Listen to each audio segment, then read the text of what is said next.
Girl, when you finish working out and your body is all sweaty and glistening, Yes, Martin. put them funky sneakers out in the hallway.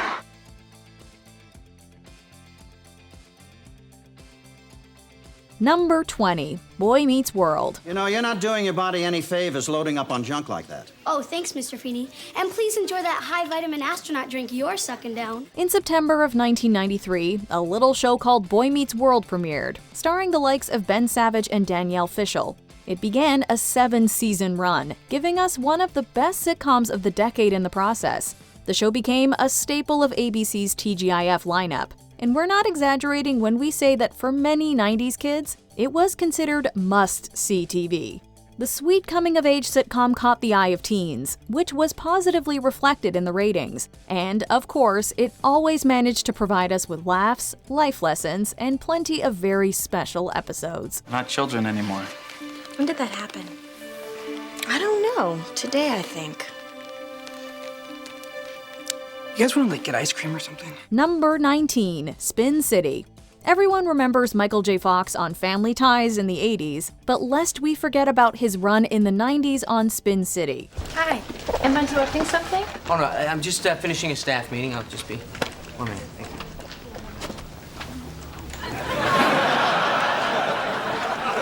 Hi there. Fox was Mike Flaherty, New York's deputy mayor who worked hard and played hard. Crafted by Gary David Goldberg, who created Family Ties, and Bill Lawrence, who would go on to create Scrubs, the sitcom had some definite talent behind the scenes. And there wasn't a lack for talent in front of the camera either. Spin City ran for 6 seasons, though Fox exited after 4 due to his Parkinson's disease, only returning for a few episodes later on. Charlie Sheen's character took on the job of deputy mayor for the remainder of the series' run. Surprised you had the guts to do this, considering you broke up with me by leaving me a note. Well, I had so many complicated things to say, I wanted to write them down. Joan, later. Number 18, NewsRadio. Fire off a distress flare immediately. Yes, sir. Not in here, you idiot! We should probably start by explaining that, in the 90s, many people got their news from the radio. Okay, with that piece of history out of the way, let's talk about this great show. Set in the offices of an all-news, all-the-time AM radio station, the workplace sitcom featured some pretty big comedy actors, including Dave Foley and Phil Hartman. There are certain bare necessities we require, nay, demand, in order to continue functioning as productive workers. Such as... A reclining chair for our smoking area. The well-written series was popular with critics and wasn't afraid to push boundaries, even taking us to places like space in the process. NewsRadio never really got the love it deserved, but we remember it fondly. Number 17, Third Rock from the Sun. A show about aliens who come to Earth isn't anything new, but a funny, smart, well-written sitcom about aliens who come to Earth and take the form of humans, that's new. Or at least it was back in 1996 when Third Rock from the Sun premiered on NBC. Wow. What was that? I don't know, but I want another one. You can imagine a premise like this would be rife with comedic opportunities, as the aliens observed and assimilated into the human world. It was, and the show did a great job turning those opportunities into comedy gold. The cast featured a young Joseph Gordon-Levitt, as well as the wonderful Jane Curtin and John Lithgow. The latter actor snagged Emmy noms in each of the show's 6 seasons, taking home the award 3 times. Every night, my honey lemon dies in a long and watch the hawk making lazy circles in the sky. Number 16, Martin. Then we have some people that get offended by some of the language you hear. You know, like hell and damn. And the only reason why we use those words is because we can't say. Before he was a bad boy, Martin Lawrence was, well, Martin. Lawrence played DJ Martin Payne on this sitcom, as well as a number of other characters. The series' comedic energy and timing are just one of the reasons the show was a big hit with the audience. The protagonist's hysterically difficult relationship with his girlfriend's best friend Pam is surely another. This is my best friend here, Tommy. What up, Tom? And this is man's best friend, Pam. Whatever, Ear Jordan, step to the rear, step to the rear. Although it's many, many years old now, Martin has been discovered by a slew of folks thanks to reruns. The series' popularity was strong enough in 2022 for BET Plus to air Martin, the Reunion. I think that's why we all really came together to be here for this, and we understand how important it is. We may not have understood it in the moment, but we understand the legacy today. Number 15, Everybody Loves Raymond. The 1990s were a heyday for stand-up comedians getting sitcoms, and one of the best of the decade was Ray Romano's Everybody Loves Raymond. I always look for the good, Raymond. Yeah, 'cause you already got the bad and the ugly. But while he was the titular star, the amazing supporting cast helped make it a true hit, and a show that many consider one of the funniest ever created. It also made Patricia Heaton and Brad Garrett big-time TV stars, and helped introduce the awesome Doris Roberts and Peter Boyle to a whole new generation. It's not eggs. It's that fake egg crap. It tastes exactly the same. Yes, exactly like crap. Smart and funny, the series got to the heart of the love and frustration that is family, something so many of us can understand. Number 14, Family Matters. You're the cop.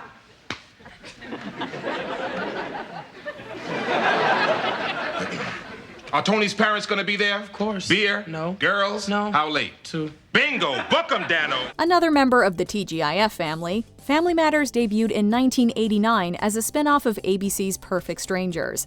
Focusing on the life of Harriet Winslow, her policeman husband, and their kids, Family Matters became one of the most enduring black sitcoms of all time. The show had a lot going for it, but of course, we have to take a moment to mention Steve Urkel's impact. Played by Jaleel White, Urkel reportedly wasn't initially meant to be a central figure. As we all know, the opposite ended up becoming true, as he stole the show and became something of a cultural phenomenon. Point your fingers up to the sky and talk through your nose way up high. Spin and dip and jump and cavort and finish it off with a laugh and snort. Needless to say, we were in good hands with Urkel and the rest of the Family Matters crew. Number 13, Mr. Bean. Many of us may have seen a Mr. Bean sketch here and there, but those who remember the 90s likely know that it was an actual series, initially running on British television for 15 episodes over a 5-year run.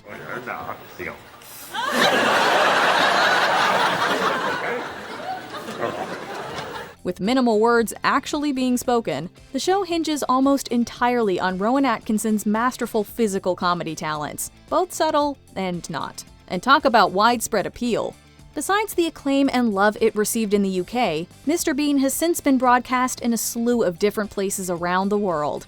Today, the character is instantly recognizable, having appeared in a number of other media, and we owe that to this sitcom.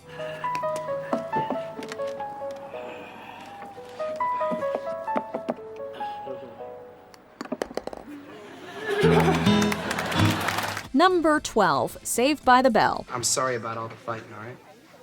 Yeah, man. It's really dumb. Me too. Friends?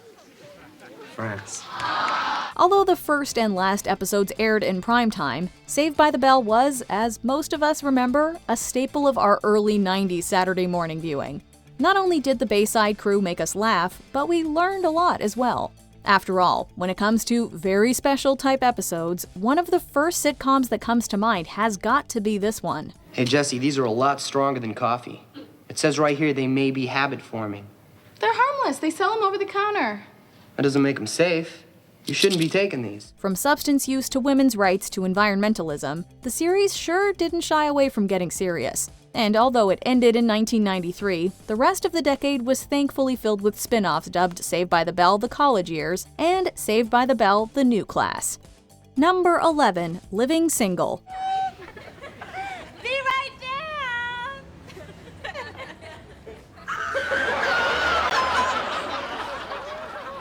Damn, he is a good catch. While proper black representation is often lacking across the entertainment industry, Living Single delivered. The underrated gem didn't necessarily receive the widespread attention it should have, but it remains a sitcom staple. Indeed, it remains fondly remembered by its fans, thanks in large part to the smart, funny, and very relatable identity grounding the plot about 6 friends living in New York.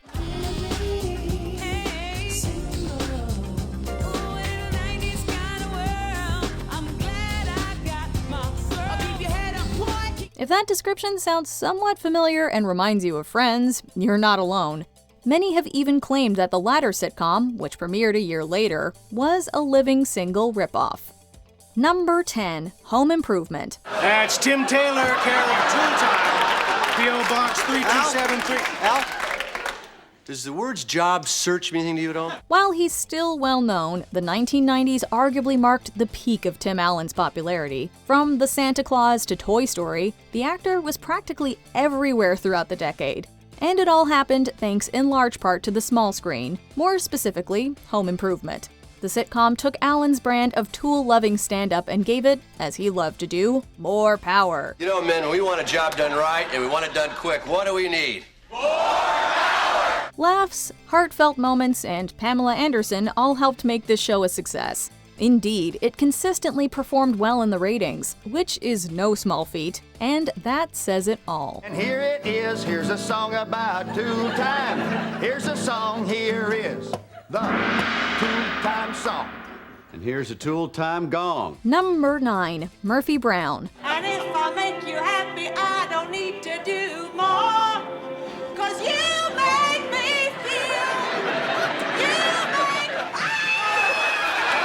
Where do we even begin with Murphy Brown? It had great writing, quirky characters, and an ability to explore relevant issues without sacrificing humor.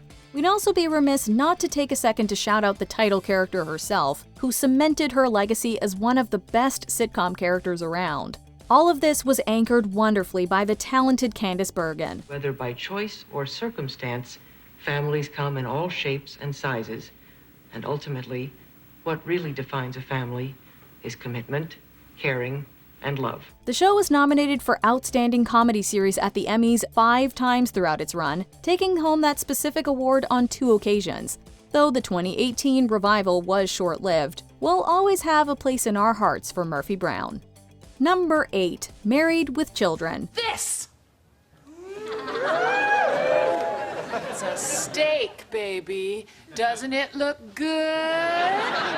I love you. These days, Ed O'Neill might be best known as the head of the Pritchett clan on Modern Family, but for a group of folks who came of age on 90s sitcoms, O'Neill will always be the patriarch of the Bundy household. Married with Children was reportedly Fox's first ever primetime show, and it just so happened to be a great one. Someone stole an idea from me and cost me a modeling job, so I'm going to handle this the only way that us Bundys know how.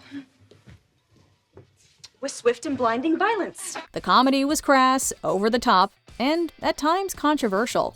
But we'd say it definitely contributed to giving the network an identity and struck a chord with viewers, lasting an impressive 11 seasons. Number 7, Mad About You. We have a very specific function, you and I, in the whole grand scheme of things. Wait a minute, you're saying we can't be farmers because we're going to upset some delicate balance of nature? That, and I look chunky in overalls. Don't be fooled by the 12-episode revival in 2019. The original 7-season run of Mad About You was fantastic. The on-screen connection, both emotional and comedic, between Paul Reiser and Helen Hunt was the heart of the show, and they brought the goods. The series explored all sides of relationships, both good and bad, and you didn't have to be living in a beautiful New York apartment to relate to the couple's highs and lows. I'm really just so sorry. You don't have to be sorry. I'm the one who has to be sorry. I just want you. I love you. Wildly enough, the show never picked up the Emmy for Outstanding Comedy Series.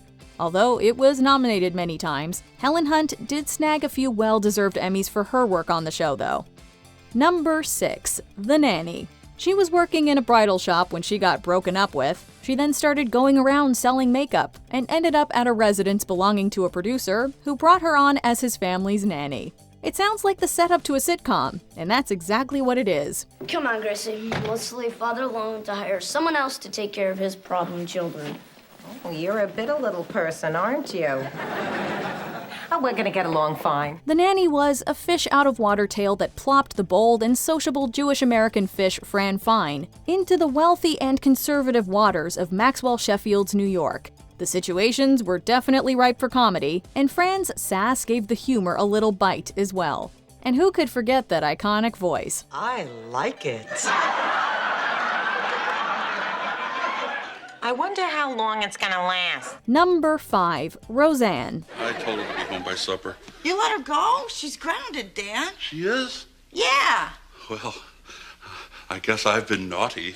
Roseanne Barr's problematic behavior has perhaps marred the legacy of this sitcom, getting the revival axed, though it was later reworked as The Connors, and leaving a stain on it for many fans. While separating the woman from the show is hard, there's no denying that the series was important for its realistic take on working families, and not shying away from issues like sexuality, substance use, and violence. He told me that I didn't believe in him, and he told me a million times when he gets in a mood like that I should just walk away, and I didn't. I just kept pushing him and pushing him. Don't say any more. Also, representing plus-sized characters as fully realized people as opposed to one-dimensional sidekicks was pretty unheard of at the time. Roseanne ended the year with top 10 level ratings in 7 of its 9 original seasons, even hitting number 1 in season 2. Number 4. The Fresh Prince of Bel-Air. Now this is a story all about how my life got flipped, turned upside down, and I'd like to take a minute, just sit right there. I'll tell you how I became the prince of a town called Bel-Air. We all know the theme song for this sitcom was awesome, to put it mildly, but that doesn't mean we can forget about how good the program itself was beyond that opening tune. Will Smith was already a pretty popular rapper, but the success of the series showed he could also act, and was the launchpad for a career that would see him become one of the biggest stars around. The Fresh Prince of Bel-Air could be silly, but it could also be serious and heartbreaking. I learned how to drive, I learned how to shave, I learned how to fight without him. I had 14 great birthdays without him. He never even sent me a damn card. To hell with him! Case in point, that Uncle Phil hug was easily one of the most memorable sitcom moments of the decade. You definitely didn't have to be from West Philadelphia or Bel-Air to love this one. Number 3. Frasier. People of Seattle, listen to me! We are not barbarians! We are not Neanderthals! And we are not French! Do you hear that, you out there? Given that Cheers was one of the best sitcoms of the 80s, its spin-off, Frasier, certainly had a lot to live up to. And while spin-offs don't always reach the preceding show's heights, Frasier came darn close.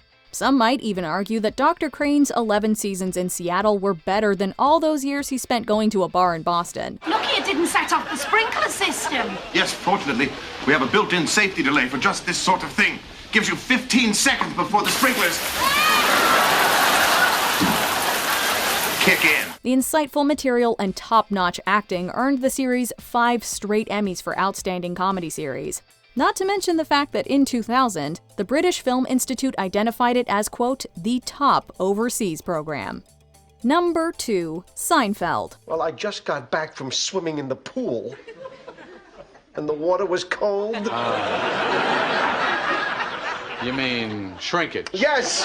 Seinfeld premiered in 1989, and for a second, it looked like it might not quite make it big. Yada yada yada, the show ended its 9-season run in 1998 with over 75 million people tuning in to watch the series finale. Although it started off slow, the show about nothing became one of the best somethings in the history of television. From shrinkage to No Soup for You, Seinfeld is easily one of, if not the, most quotable series that's ever been on television. Very good. Very good. You know something? No soup for you! Disregarding the typical sitcom tropes of heartfelt moments and character development, it mainly cared about one thing: being funny. And boy did it go above and beyond on that front. Oh, this is funny? I'm being funny? Yeah. George, is this funny? It's funny. Number 1. Friends. Pivot! Pivot! Pivot! Pivot! Shut up! Shut up! Shut up! Iconic and uber quotable, Friends was arguably the pop culture phenomenon of the decade. It practically took over the airwaves, performing strongly in the ratings every single season it was on the air. Indeed, few television relationships took over the zeitgeist like Ross and Rachel's tumultuous relationship. Even Rachel's haircut became a major thing. And that hairdo lasted about a total, I think, of 7 months. Right. And it has had legs of 15 years. All of these aspects and more speak to the sitcom's effect on people's lives. After all, we loved these friends right from the start. We related to their lives, their troubles, their ups and downs. They made us laugh out loud and they made us cry. So to Friends we give a big, how you doing? Oh, please. Hey, how you doing? Do you agree with our picks? Check out this other recent clip from Ms. Mojo. And be sure to subscribe and ring the bell to be notified about our latest videos.